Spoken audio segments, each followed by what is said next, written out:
Hi, I'm Ryan North. I'm Lori Fungi. And I'm Shawn Wilson. You're listening to Foster Family Matters, a production of CK Family Services, people united through God to enhance the physical, emotional, and spiritual well-being of at-risk children and families. Ryan, Lori, what is felt safety? Great question, Shawn. I think I'll take that one since Lori's drinking coffee. Go right ahead, Ryan. No, so this is one of the things that was hardest for me to understand when we became parents, this idea of the difference between being safe and feeling safe. And I felt, once I kind of grasped the concept, I really felt sort of dumb, to be honest, that it took me so long to understand it.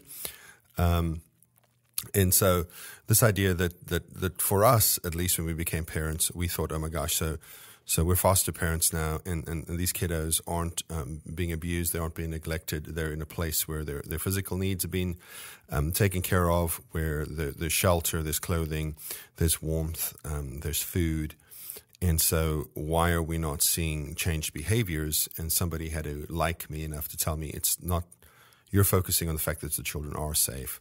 What you need to focus on, the fact, is making the children feel safe. And from that place of felt safety, they're able to connect in relationship. And once they connect in relationship with caring adults is where we start seeing behaviors change. Absolutely. And I think what's so important is that this kind of gets glossed over in some of our trainings or in some of our journey, or we remember it, but we may have drifted or sway away from it. And I think when we drift away from that being a number one priority in this journey is when we start to experience some of the conflict and the challenges more so in this mission. The behaviors amped up, the connection starts to disintegrate. We start to see ourselves floundering a little bit more than feeling successful. And I think the number one reason behind that is because we have no longer allowed felt safety to be a priority, or maybe we've assumed that the child is starting to feel safe as they show us some of those signs. And so we stray away from it. And in doing so, it's almost as though we've gone one step forward and then 5 steps back. Yeah, because I think in those situations, what we used to do was, it wasn't, oh my gosh, how can I make this child feel safe? It was, oh my gosh, how can I reassert my control here in the home? And so when you're looking at it from that perspective, you make different decisions about what you're doing. Here's an example. So this is actually the story that kind of helped me understand this. So we had a foster son who, when I got home from work, would run into the house if they were playing in the backyard. And it wasn't just to see me, because they didn't really interact with me. Maybe just said hi. It wasn't like anything other than hi. But he was, my wife and I'd be talking in the kitchen and he'd be just standing right there. And so, one of the things that kind of helps me reintegrate into the family is my wife and I kind of talk about, 5-10 minutes about how my day was, how her day was. And that sort of is my channel back into the house, for lack of a better term. And then he'd come inside, and then but you got to, when you're playing outside, when you go back outside, and then it'd be, oh, I need water. Okay, get some water. And then 2 minutes later, I need a baseball. And then a minute later, I need a baseball glove. I need to go to the bathroom.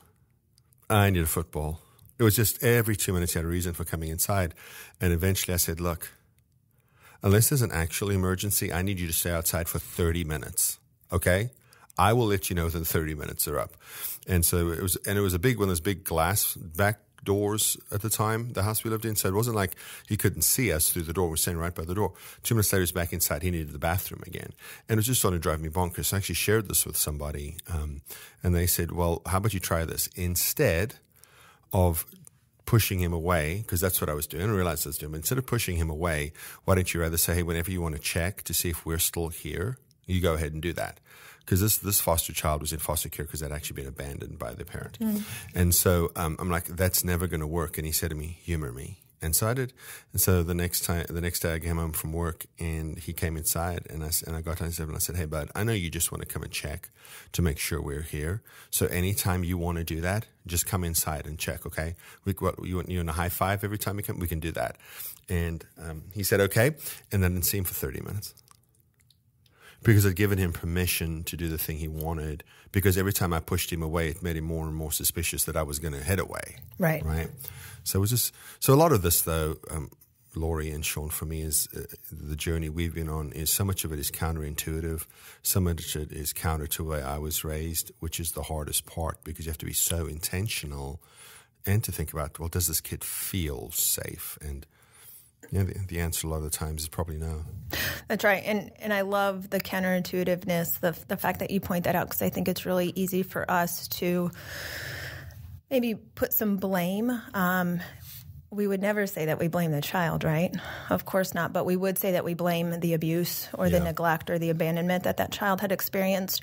And to refrain from placing blame anywhere, because I don't think that's going to be productive for any of us to do that, but rather look through the lenses of, it makes a lot more sense to me to see a child connect with something that's emotional rather than cerebral. So the idea of you're safe because I say you're safe is just a very logical notion. It's one that's cerebral. It's one that we operate in an adult, in our adult capacities. But our kiddos don't necessarily operate that way. They don't function in a cerebral way. They function in an emotional way. So when we take the pressure off of ensuring that they are safe and rather working towards them feeling safe, I think it starts to make sense to the child of, I'm valuable enough, I'm important enough, I matter to this family that they're going to these limits. This dad is telling me I can come in at any point in time that I want to, just so that I can experience safety.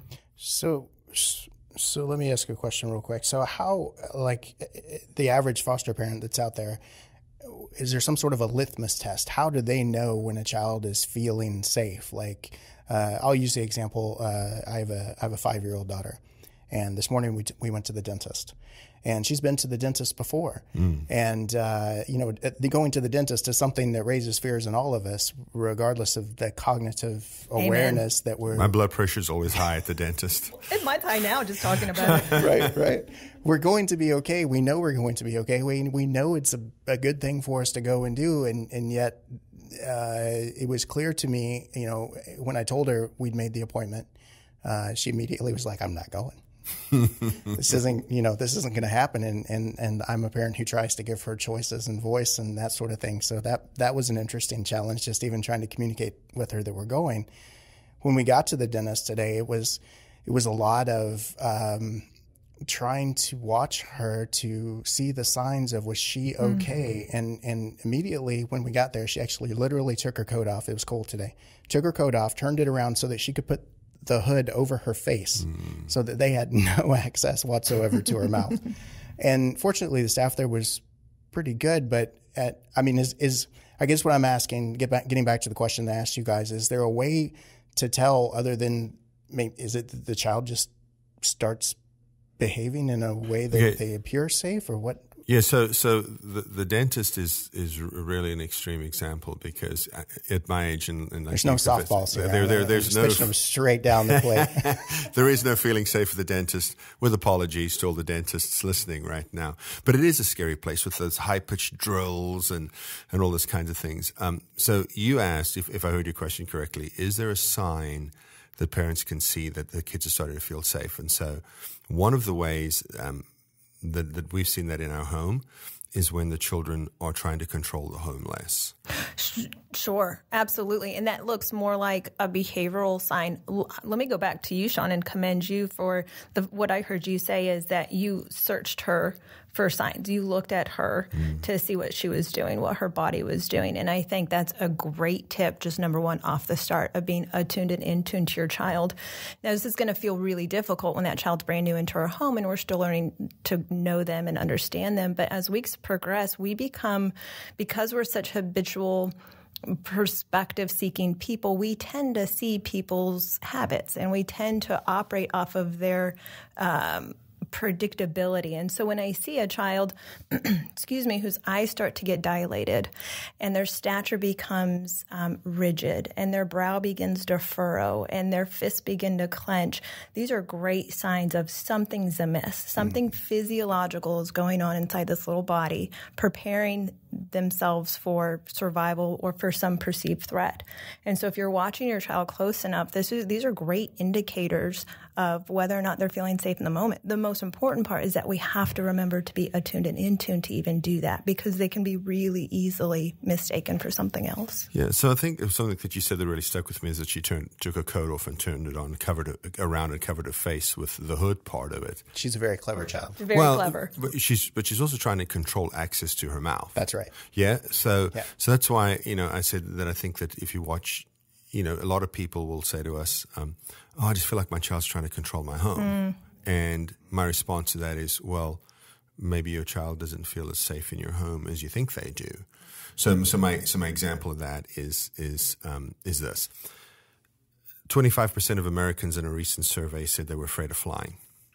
If we surveyed Americans, I'm sure there'd be nowhere near 25% who said they were afraid of driving. Even though statistically you're more likely to die between your front door, your driveway, and the airport than you are once you're in the airplane. But none of that actually matters because we feel safer in the automobile than we do in the aircraft.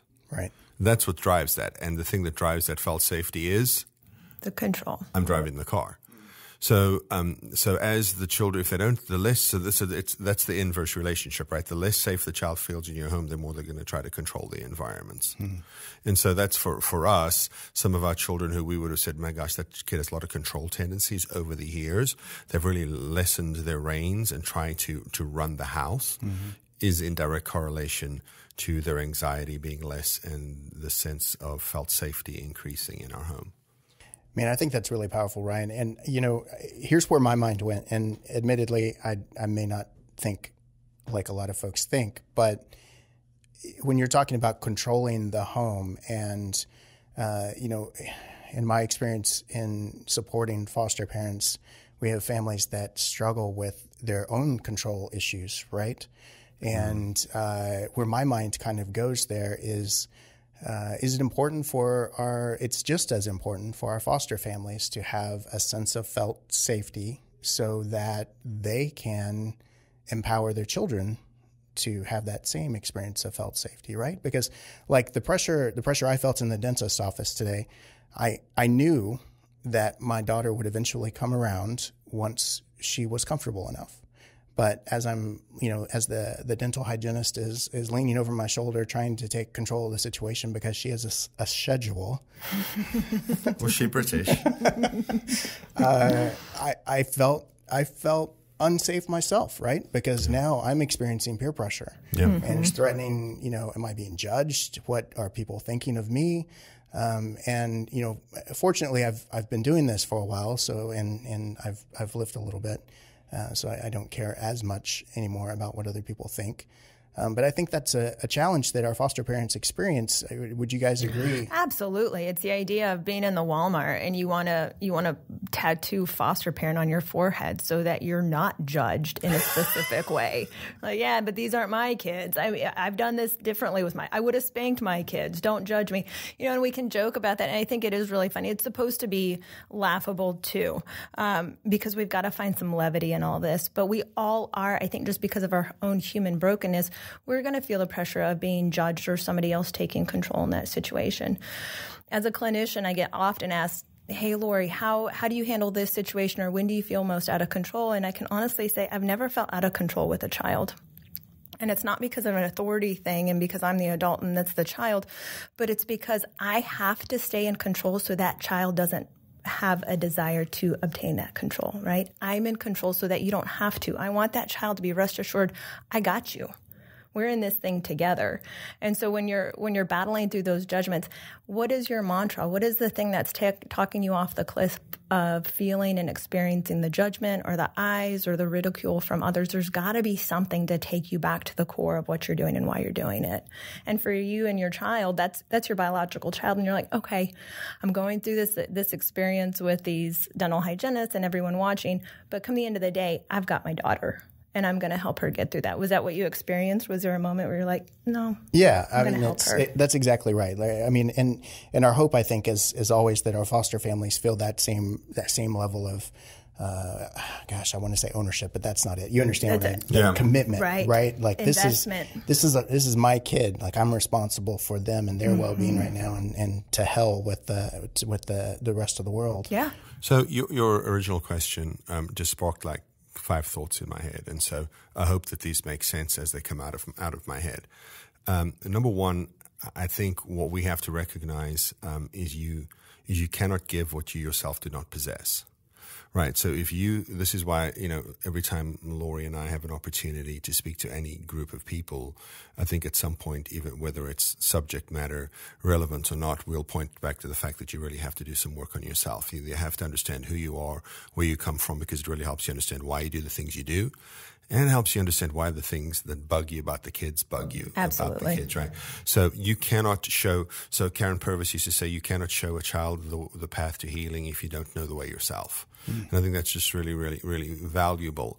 This idea, though, so I never actually thought about if the adults don't have the sense of felt safety about themselves and in their place in the world, can they communicate that to the children? And I think, when we look at Scripture, and the Bible has this phrase, do not be afraid. Over and over it's repeated about how you should not be afraid. But what I realize about that, it doesn't say, don't be afraid, be brave. It doesn't say that the antidote for fear is bravery. What it says, the antidote for fear is relationship. It says, do not be afraid, for I, the Lord your God, am with you. Don't be afraid, I'm with you. And so in a lot of ways, we have to abide in that, but in the same way, our presence with our children has to be the source of that safety. And so when they're struggling, we can't struggle with them. We've got to be the safe place. And I think that's hard because we get dialed in emotionally. Right.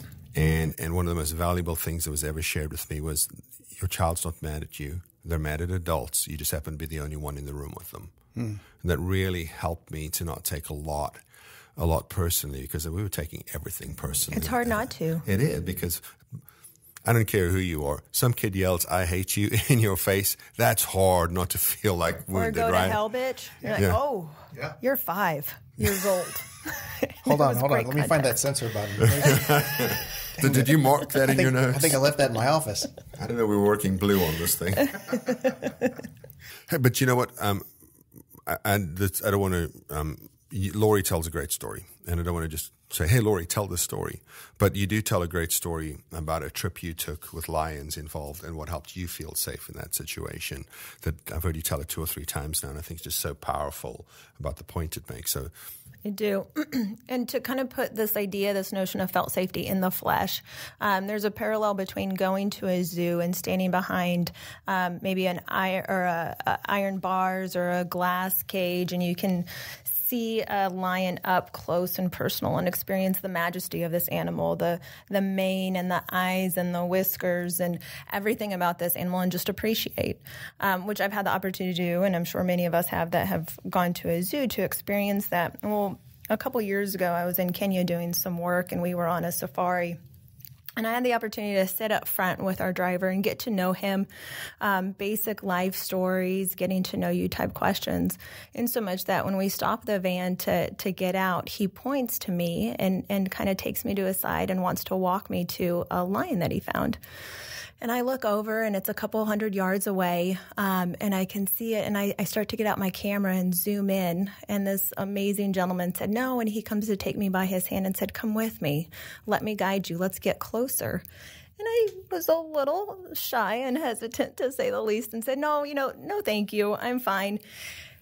And in the most earnest and compassionate voice, he looks at me straight in the eyes and says, I've got you, don't be afraid, I know this animal, you're going to be fine. Please just trust me and come with me.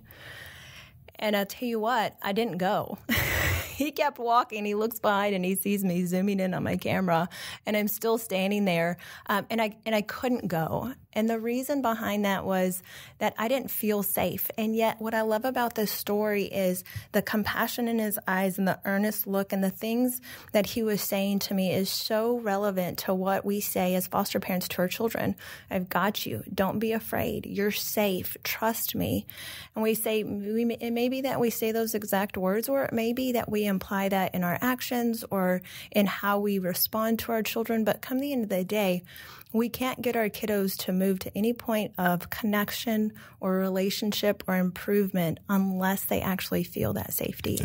Yeah. I wasn't going any closer to that lion because I authentically, intrinsically did not feel the safety that this gentleman was trying to convey to me. That's why I love that story, because you feel like she's going to go to see the lion because she's with the guy, and then it just takes a left turn like, no, I know you told me. to trust you, but that's not enough for me. And I think Right. that's why I love that, because it makes such a great point, because we're saying, trust me, you're safe. And we're saying you're safe because we're providing shelter, we're providing nurturing care, we're providing structure that a lot of our kids had. Now, there's 3 meals a day, snacks every 2 hours, whatever you do at your home. And we're saying, I'm really communicating that you're safe in this environment, and we're not gaining that ground.